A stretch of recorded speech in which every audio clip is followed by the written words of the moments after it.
এই উপমহাদেশের কিংবদন্তির নেতা, আফ্রিকা, ল্যাটিন আমেরিকার মুসলিম জনতা হিসেবে পরিচিত এবং সত্যিকার অর্থেই একজন গণমানুষের নেতা মৌলানা আব্দুল হামিদ খান ভাসানীর কে স্মরণ করে আজকের আলোচনা সভার অত্যন্ত সংগ্রামী সভাপতি, বাংলাদেশ জাতীয়তাবাদী দলের ভাইস চেয়ারম্যান, সাবেক এমপি এবং বাংলাদেশের পেশা রাজনীতিবিদ জনাব শমসুজ্জামান দুদু, আমাদের সঙ্গে আজকে আছেন এই দেশের একজন বরেণ্য বিশিষ্ট এবং অভিজ্ঞতায় সমৃদ্ধ মেধাবী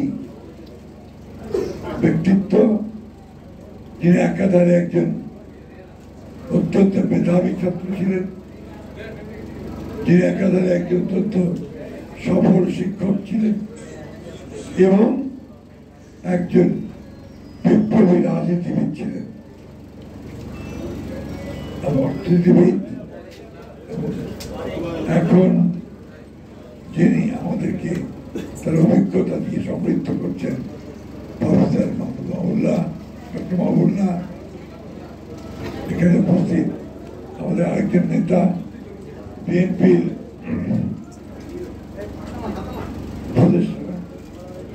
উপদেষ্টা, সাবেক এমপি, অত্যন্ত সুবক্তা যারা মঞ্জুর হোসেন আলাল, আমাদের নেত্রী রঞ্জিত খান, বিএনপির নেতৃত্ব, প্রিয় ভাই ও বোন, আসসালামু আলাইকুম।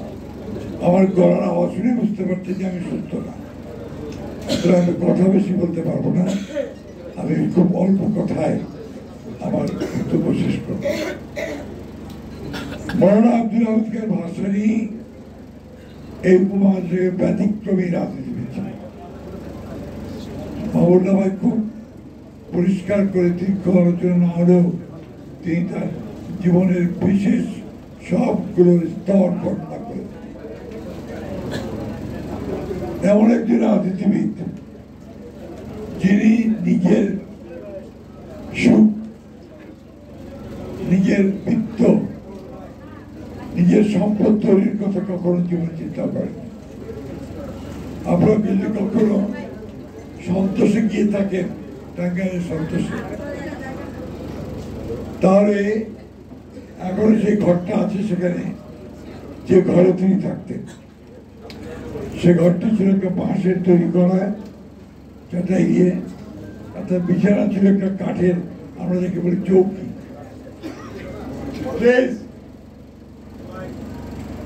কাঠের চৌকি, তার মধ্যে একটা পাতলা তোষক চাদর দিয়ে তিনি থাকতেন। মশারিটা পেছনে ওই বাঁশের বেড়ার মধ্যে লাগানো থাকে। এই দৃশ্য যারা দেখেননি তারা চিন্তা করতে পারবেন। আমি যে কথা বলছি যে তার জীবন যে কতটা সহজ এবং স্বাভাবিক ছিল এবং একেবারেই সাধারণ মানুষের মতো ছিল, এটা ওঠা না দেখেছে পরে। এই মানুষটি তার সারাটা জীবন এই দেশের কৃষক, শ্রমিক, কামার, কুমোর, মেহনতি মানুষের জন্য সংগ্রাম করেছে, লড়াই করেছে। তার সম্পর্কে বহু গল্প আছে, বহু ইতিহাস আমাদের বিশিষ্ট ইতিহাসবিদেরা, সমাজবিদেরা তার উপরে অনেক রিসার্চ করেছে। বিশিষ্ট সাংবাদিকরা তার উপরে অনেক বই লিখেছেন। একটা বিখ্যাত বই আছে আমাদের বিশিষ্ট সাংবাদিক নিউজের, রুল কবির, রেড মৌলানা, লাল মৌলানা। কেন? তিনি যে কথাগুলো বলতেন ওনার ভাষায় নেই, এটা একমাত্র সমাজতন্ত্রীরা বলতেন, বামপন্থীরা বলতেন। তিনি বলতেন যে এই দেশে সাধারণ কামার কুমার কৃষক শ্রমিক মেহনত মানুষের উন্নয়ন ছাড়া কোনো উন্নয়ন হতে পারে না, যেটা ছিল তার সঠিক বক্তব্য। এবং অনেকে তাকে বলতো তিনি সমাজতন্ত্রী, কেউ তাকে বলতো ইসলামপন্থী, কিন্তু তিনি কখনো এই দুটোর মধ্যে বিরোধ দেখতে পাননি। তিনি বলতেন ইসলাম কখনো সাধারণ মানুষের বিরুদ্ধে বলে না, তাকে ঠিক রাখতে পারে, এবং ইসলামের যে আপনার অর্থনৈতিক বিধানগুলো আছে সেটা সাধারণ মানুষের কল্যাণের জন্য।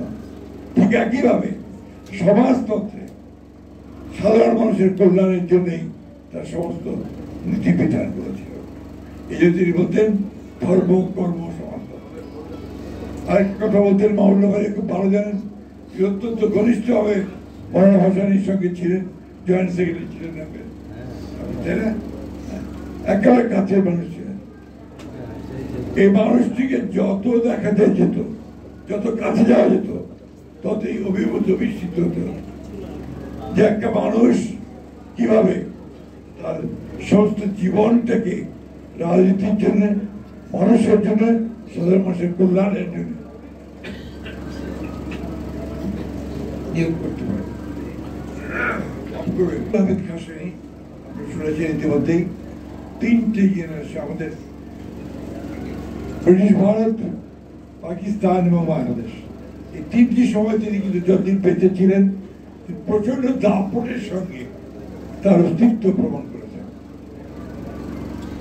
আমার এগুলো মনে আছে 69-এর সেই গণঅভ্যুত্থানের ঠিক আগে আগে, যেটা সফল হয়ে বললেন কিভাবে শুরু হলো সেই হরতালের মধ্যে দিয়ে, তিনি আমাদের নেতাকে শেখ মুজিবুর রহমানকে তিনি দোয়া করেছিলেন এবং অনুমতি দিয়েছিলেন বশির আহমদ জাদুমিয়াকে